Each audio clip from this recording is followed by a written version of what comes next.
Okay, Doug. Sorry. Thank you. Welcome this evening. The Wausau Historic Preservation Commission is presenting this information meeting this evening just to bring the community up to date with regard to where the Preservation Commission is with regard to specifically John Marshall School on the southeast side. But first, so what's going to be happening this evening, we'll talk a little bit about the ordinance that governs the operation of the Preservation Commission.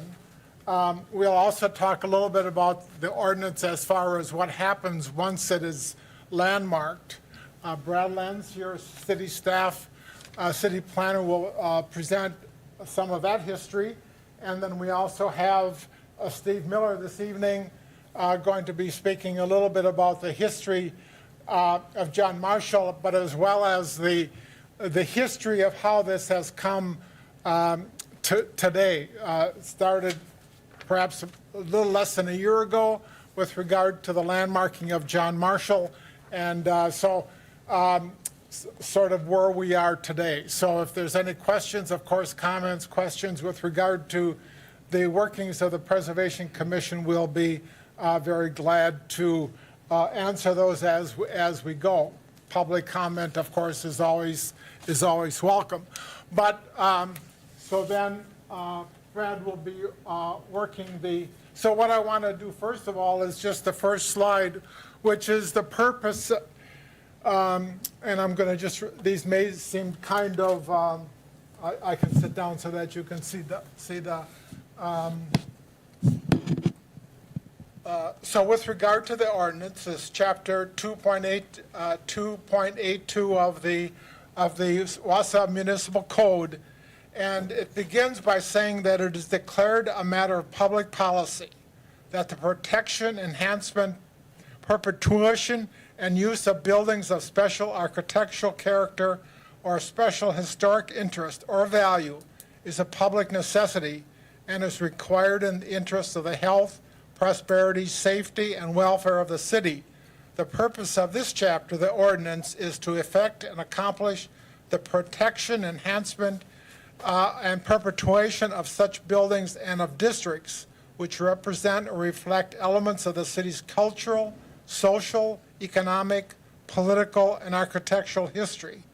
And then I will pass by some ones that don't apply, but I think some of these really do apply to John Marshall. Foster civic pride in the notable accomplishments of the past, promote the use of historic districts and landmarks for the education, pleasure, and welfare of the people of the city, and aid and assist individuals, public entities, and other property owners in the nomination of their properties to the National Register of Historic Places. So that's the part of the, as we go, part of the ordinance directing the Preservation Commission. It concludes by saying on the next slide to promote the use of historic districts and landmarks for the education, pleasure, and welfare of the people of the city. So it's very broad, but you can sort of sense the gist of what the ordinance is trying to say and how the commission takes these words in directing our actions. Then it comes to the 2.82040 powers and duties. The commission shall have the following powers and duties: to investigate and recommend to the Common Council the adoption of ordinances designating areas as historic districts, to investigate and recommend the designation of landmarks and historic sites within the city. So again, it is our job to, that is what our task is to recommend the designation of landmarks. And then I'm to assist in the nomination of landmarks and historic districts to the National Register of Historic Places. So beyond the listings of the city of Wausau, the next step would be either the state register or the National Register of Historic Places.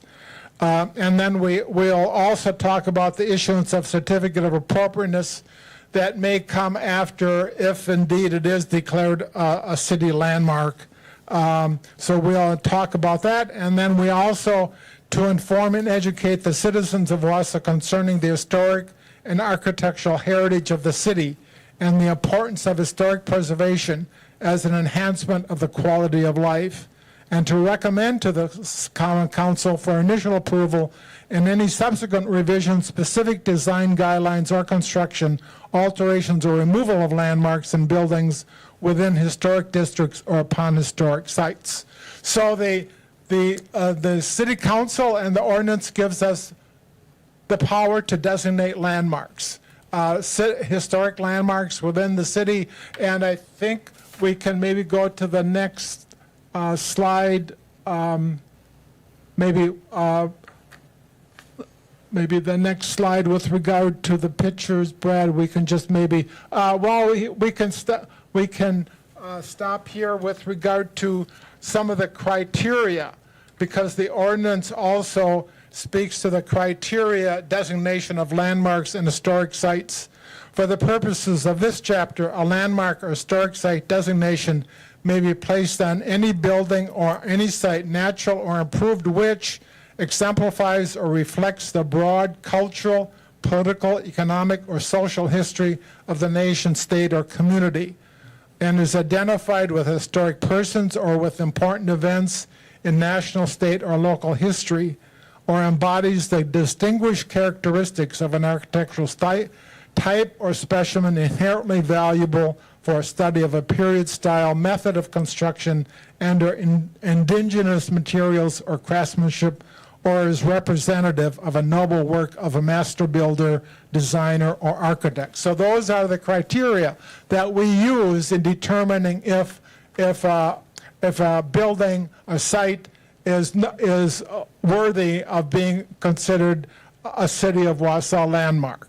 So with that, I just want to show you some, so what have we done? So what we have, we declare historic districts. Some of you on the southeast side, we have declared the the Eau Claire Boulevard area as an historic district within the city.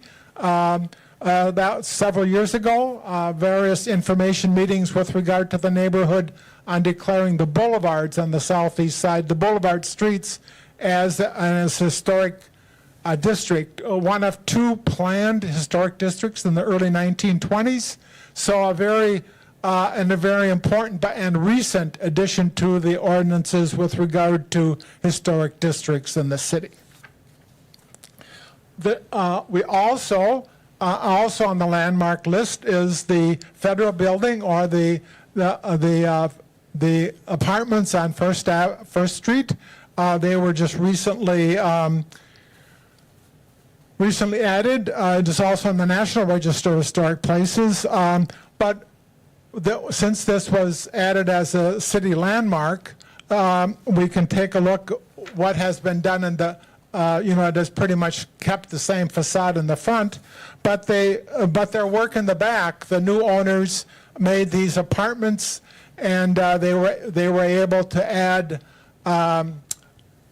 accessible into their back loading dock. So everything, and they added an elevator inside, so everything becomes quite ADA acceptable, all within the framework of the federal building.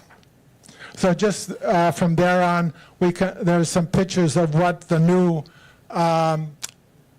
federal building and apartments look like. The hallways, the mural is there. The mural was kept there pretty much on orders from the National Park Service when it became on the National Register. That's a very famous Garrett Sinclair mural on the inside lobby. One of the hallmarks of that building, and a couple pictures of the courtroom. One picture of the courtroom up on the second floor. It used to be a federal courtroom, but now it is just a public space in the apartment building. Then the next picture is the Milwaukee Road Depot on Grant Street. Was added as a city landmark. Of course, that depot, as well as the Chicago Northwestern Depot, demonstrate the great railroad history of the city, beginning in the 1870s, carrying on the last passenger train with this depot, for instance, was in 1970. But since then, if you've been up on Grant Street, it's been turned into Timekeeper's Distillery. It has been repurposed as a distillery since 1970 when the Milwaukee Road left that depot. But of course, there was there was a great deal of controversy back then with regard to the savings of the depot. There was a variety of public information that went out, and eventually they saved the depot. The depot was saved by a lot of friends within the community, and it was repurposed into what we now know as Timekeepers. The next picture is a picture of the gatehouse, the gates at Marathon Park. All the granite walls, the gatehouses, a lot of the buildings at Marathon Park were all designated as a Wausau City landmark. That's a cultural place out there within all of the variety of exhibition buildings, and a lot of famous architects' work is out there. And I show this as one of the things that, as the site, as a variety of buildings and structures within the park itself. And then the next building would be the Wausau East High School building. This is the 1937 addition on 7th Street. Testament really to the work of the New Deal in this community. When Franklin Roosevelt established the New Deal, a lot of money came into this community through the Works Progress Administration, and this section of the high school was built in 1937. It was again repurposed today when the new East High School was built. And the last picture that I want to point to is this City Hall. It's also on the Wausau landmark. Of course, this building was built in 1940 as the home of then as the Wausau Insurance. Before that, Employers Mutual Insurance Company, they built this. And within this building in 1940, they really became an international company. Eventually, they would build their large complex on the west side. But this was the home to this company for many years. And it was transitioned again, I believe in the 1960s, from their headquarters to Wausau City Hall. So with that, I want to turn it over to Brad Lenz, who is going to talk a little bit about what the ordinance speaks to, the rest of the ordinance, because the rest of the ordinance with regard to landmarks is specific with regard to if it does become a landmark, what happens then. So there's other ordinances or other parts of the ordinance that speaks to the resolve and what happens after it becomes an ordinance. So Brad, you can maybe speak to that. Sure, thank you. I won't bore you with all this text after those nice pictures that Gary showed. This is maybe a little dry, and I'll cover it very fast, so I'll be here for questions if they come up. But Gary already talked about the first part of the ordinance. We're designated. We're looking at whether something is historic or not, and if it is, if this commission deems that it is historically significant, not just old, but has some historic value, then a public hearing is set up at the commission, and they give a recommendation on to the next step in the process, which is our plan commission. And the Plan Commission has different criteria than the Historic Preservation Commission. Again, the Historic Preservation is looking at that historic value and whether something meets one of those criteria that were listed. The Plan Commission's looking at it more from a perspective like, well, is it going to affect the development of the city? Does it contradict any plans that the city has for that area? And more generally with the public welfare. Is it in line with the public welfare? So two sets of recommendations from two commissions, and I should point out, the commissions are composed of citizen members mostly. There are a couple older persons, but these are folks that live in the community that have expertise or interest in a certain area, whether that's historic preservation here or plan commission. So they're commissions, not city committees, but they give recommendations to the city council. Again, one from each commission. The city council really is the final authority on whether something is a landmark or not. So that's the overall process. We may speak more specifically about this process later on, but that's the overall process is outlined in 050 of the chapter 2.82 historic preservation chapter. So 2.82070 gets into the construction, alteration, or removal of a landmark, and this is how we enforce the landmark ordinance, and what does that mean for property owners. And really what we focus on is the external changes to a building. So if someone comes in for a building permit, that gets flagged, sent to this commission for review for a certificate of appropriateness. That certificate can be granted by the commission. It has been granted in the past. Or it could be denied, but even if it is denied by the commission, there's an appeal process to go through that the property owner could appeal that decision. There's actually two appeals. One is the Board of Review, and the other one is the Administrative Review Board, and then there's a circuit court appeal process if that first appeal is denied. So there are some remedies for the property owners, but again, the ordinance is designed really to give the commission a review of what's happening to historically significant properties. Again, we're looking at external changes, and the exact wording is external changes that are detrimental to the architecture of the building. So if changes are proposed that the commission feels are appropriate, again, that certificate could be granted. Or there are other cases, there's an economic hardship case or clause in the ordinance where if the property owner makes a case that is just too cost prohibitive, if the materials aren't available, the commission could grant a certificate of appropriateness for that work to continue. So again, it's sort of a balancing act between protecting the public interest, but being, giving the property owners some chance to state their case and why they're proposing a particular action. So there is a demolition section that's a little different than the construction, alteration, or removal. It's a similar process. I should mention in the first section here, the alterations, the commission has to come together within 7 days of the building permit being filed to act on that certificate of appropriateness. If they don't, the certificate is automatically granted. So again, it's meant not to be too onerous on the property owners. It's meant to happen quickly, but just to give this commission some level of review of the plans for the building.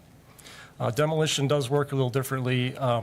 The commission would be able to table or not act on the demolition permit for up to 12 months. So that's different than the alteration. They would still come together within that 7 days, but they are able to postpone that decision a little bit longer in the case of demolition. And there are different standards slightly for demolition. There's the economic hardship is still an option for the property owner to claim, but there's also, the condition of the building and public safety, if it's a necessity. There are some avenues for the property owner to claim that this needs to happen because of certain factors. And again, the commission can, in fact, issue a certificate. It's not, the process isn't meant to just say, no, you can't ever touch the building. It's frozen in time. It's meant to allow changes and to have a review with this commission to, again, for the property owners to make their case about why these alterations or removal or demolition in some cases are required. So I guess that's sort of an overview of the process. We have Steve Miller this evening, also a member of the commission. I should mention that Mary Forer, Dave Overbeck, who's myself, Kevin Crooks, Christine Martins, Linda Tresek, Brian Mason, Steve Miller, and Patrick Bacher are members of the Historic Preservation Commission. So we have also Steve Miller this evening, who's got, since he was in it from from the beginning of day one, talk a little bit about the process for John and the history of how we're here tonight for John Marshall. I thought he was going to say I was here 100 years ago, but some of you remember when I had dark hair, like real dark hair, and I had a dark beard and mustache. But anyway, let me tell you, I want to really present three things tonight. And the very first thing is, how did we get to this place with the Historic Preservation Commission? And it started because we lost a principal. Claude Bickler died. It was a very sad time for all of us because Claude was one of Wausau's best principals in many years. So an alumni group of faculty and staff got together and we raised a bunch of money and we did a memorial bench to Claude that sits in the courtyard of John Marshall School.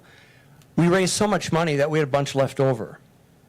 And we decided we would make a presentation of the bench and some scholarship money or for whatever the school wanted to do with it at John Marshall School right at the beginning of last year's school year, 21-22.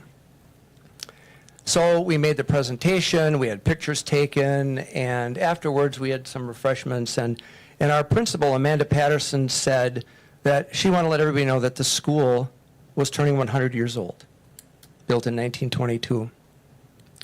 So we all left the meeting, and on the way home I had a brainstorm that watching other things in our community being landmarked, this would be a way to honor our school of 100 years and what it meant to our neighborhood. So that's what got us to that point of landmarking. I made the pitch to the Historic Preservation Commission. It passed on a 5-1 vote, and then there were other things that kind of cascaded after that, and that kind of brings us to this point. And without going through all of the details of all of the meetings, those minutes and agendas are available online if you're interested. So backtrack about a couple of months ago when we were making another presentation to the Planning Commission, I was asked to say a few things in kind of an elevator speech format about the landmarking and the things that I had learned during the process. So I was told to keep it brief, and I decided I better keep it brief by putting it in writing. So please excuse me as I read this to you as I did to the Planning Commission that night. And I promised them, and I will promise you, to keep this short.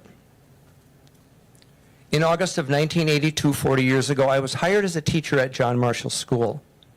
The school was a young 60 years old at that time. But time after time during my 16 years at the school as a teacher and as its principal, I realized the importance of this school in the neighborhood and in the community. Many thousands of students have been educated in this place, and countless families have returned to create a multi-generational school and a neighborhood communal experience. This school tells the ultimate story of students and families who have passed through its doors. Think about this. In January 1923, the John Marshall Community Club was formed, held its first meeting, and had 218 members. And if any of you know Pat Lane Diaz, ask her about that because her family was part of it. So after many conversations with former school board members, presidents of the school board, teachers, students, current and former mayors of the city of Wausau, city council members, and a member of the Southeast Side Neighborhood Group, also our District 1 Alder, members of the John Marshall Centennial Committee, and citizens not directly involved with John Marshall School and the community, every single contact has offered their support for landmarking. Many of them view the landmarking as honoring the school's longevity in Wausau. The historic John Marshall School should be honored and preserved.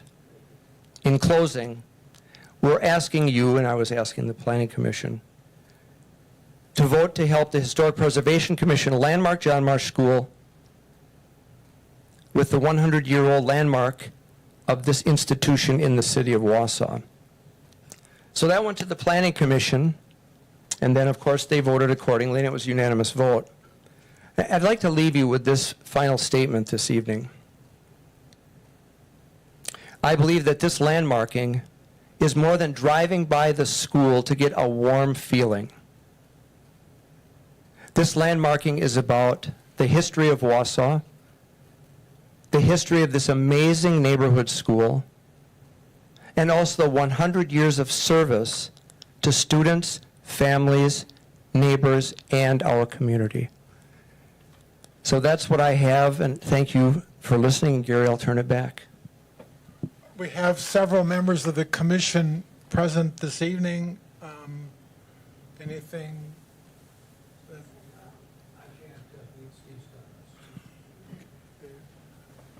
Brad, did you want to, Not really. I think there are some handouts with some more information. We were going to pass those around if anyone. so we have some handouts, a little bit of the history of the school, some minutes of the Historic Preservation Commission, and a little bit of note, I think, from the beautiful Wausau book with regard to John Marshall also.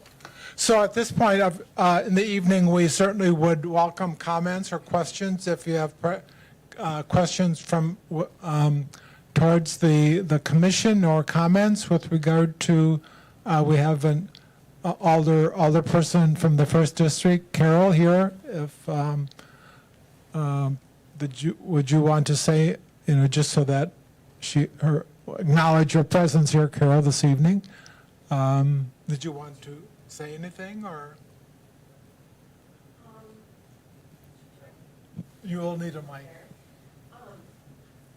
Well, I think both of these. Yeah, the council tabled it for 1 month, so I believe the second Tuesday in November, but I believe that meeting got moved to the Wednesday because of elections. So Wednesday, the 15th, I believe? Yeah, the 15th. So I don't know if that's then the meeting. I have not seen the agenda yet, but it was tabled for 1 month. And for me, I'm just going to kind of repeat what I said at City Council. So when I became alder, and I mean, for transparency, I teach it, for the Wausau School District. My children did not go to John Marshall, so so I want to choose my words carefully, because what I want to say is I don't have a personal stake. No, my personal stake in this is there's a lot to consider. It's very complex. The residents of the neighborhood, because when I became alder, there were numerous times that I would be walking my dog throughout the neighborhood, and residents would pass by, and we'd start talking, and they'd say, "Hey, by the way, what have you heard anything about John Marshall School? Because we don't want that school to close." And so I had been approached a number of times, and I did not know, like I was not familiar, I had not heard anything. So when the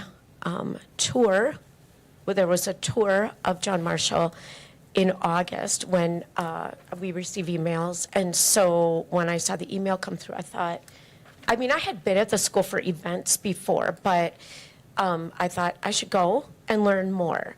So, I just really want to be completely transparent, because I'm just trying to serve the best interests of everyone. I realize that there are a lot of different interests, and it's a challenging situation. And at the council meeting, I had been hearing from some different people, and at that time, I had heard from more people that had said, we want the school to be landmarked. And I had heard from some parents that, are concerned about what might happen. They have children there. And so I did not want, because, let me back up, because I had reached out to the Historic Preservation Commission with questions. I had done, in the meantime, a lot of research on the whole process of the municipal code. And I did not want residents to feel as though something was done and they had had no voice. So that's why I asked for it to be tabled for a month, so that they could get their questions answered. And that's why this meeting, thank you to the Historic Preservation Commission, that's why this meeting was being held tonight. So, again, I'm listening, I'm learning along with everyone else. And it's, it's a position I didn't expect myself to be in. But anyway, I care very much about this community. So anyway, I'm glad that you're all here. Thank you for that. So if there's any comments or questions, we're, like Carol said, we're holding this meeting, to engage the community. If there's questions, we're here to help answer them. So we're here for that. So yes, come. Do you want to use the mic? Come. Because we are being recorded. So but. That's why I didn't want to do it. Okay, thank you, Carol, and we appreciate You may you want as to our, introduce yourself. as our alderperson. I'm Sue Nowak, so I'm from the Southeast Side neighborhood, from the Southeast Side Southeast Side neighborhood leadership team. But anyways, I think the biggest concern with this, it's not whether this happens or not, it's really about what's going to happen to John Marshall. And I think the timing came up with this happening at a time when we're not sure what the school board's decisions are going to be. And is this school, we don't want it torn down, but we want it to remain a school. And that's, I think, where a lot of the fear and a lot of the communication with Carol has been, and we hear it at our neighborhood meetings as well. So I don't think there's an answer you guys have for that, but Well, that's we the don't have an concern. answer for that one, right. Thank you. Thank you. Anything, anyone else? Feel free to. Yes, of course.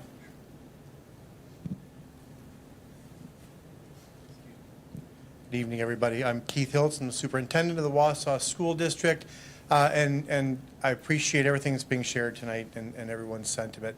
I'm simply here to be on record, representing the school board, who has, they've all been elected to represent the children of the city, of the school district, to take care of the facilities, to ensure a strong future for the school district and the community.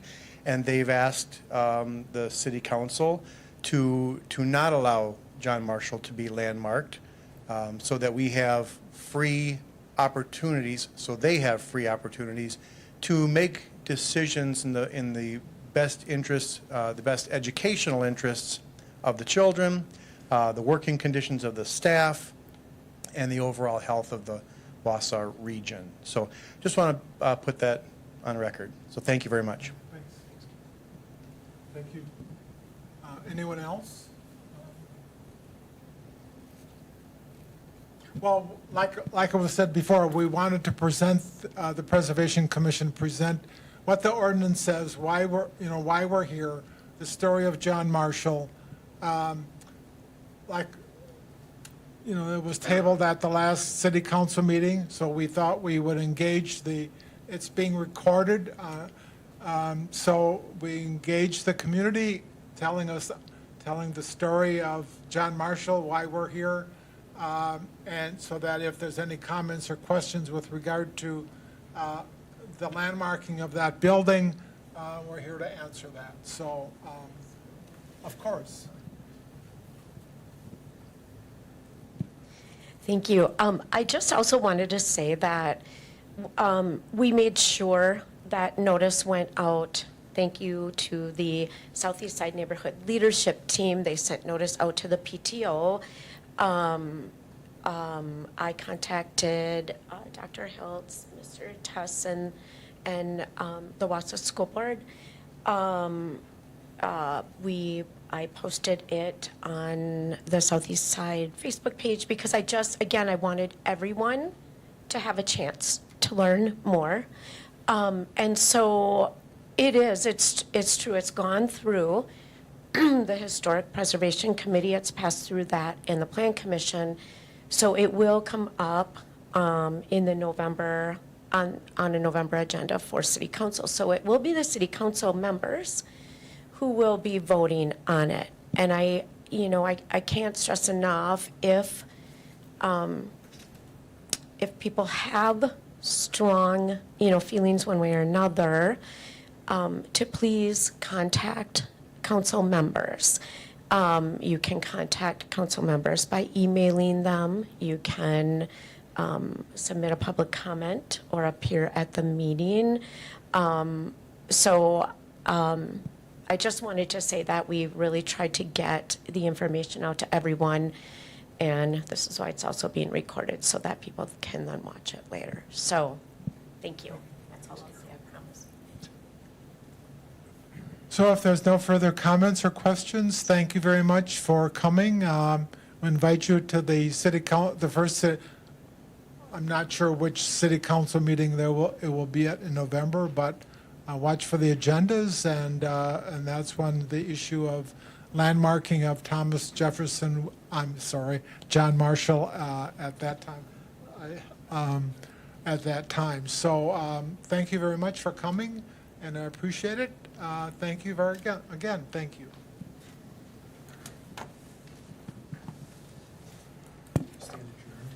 We stand adjourned.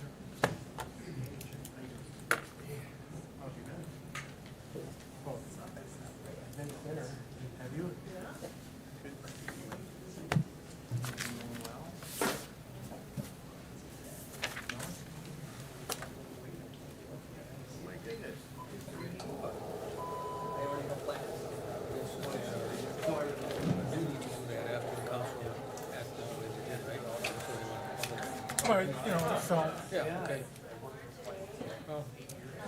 Give the people an opportunity to be certainly knew, the Southeast Side certainly knew what we were doing. Having a bunch of conversations, right? See where everything's Yes. gonna go. Can I help you? Talk to Ed. Everybody here is mean-spirited. Everybody. Oh, no, I'm talking to Gary. Good, went well? Good. Thanks. No questions? Calm down. I know, Have a right? conversation. And again, I thought you were giving all this up.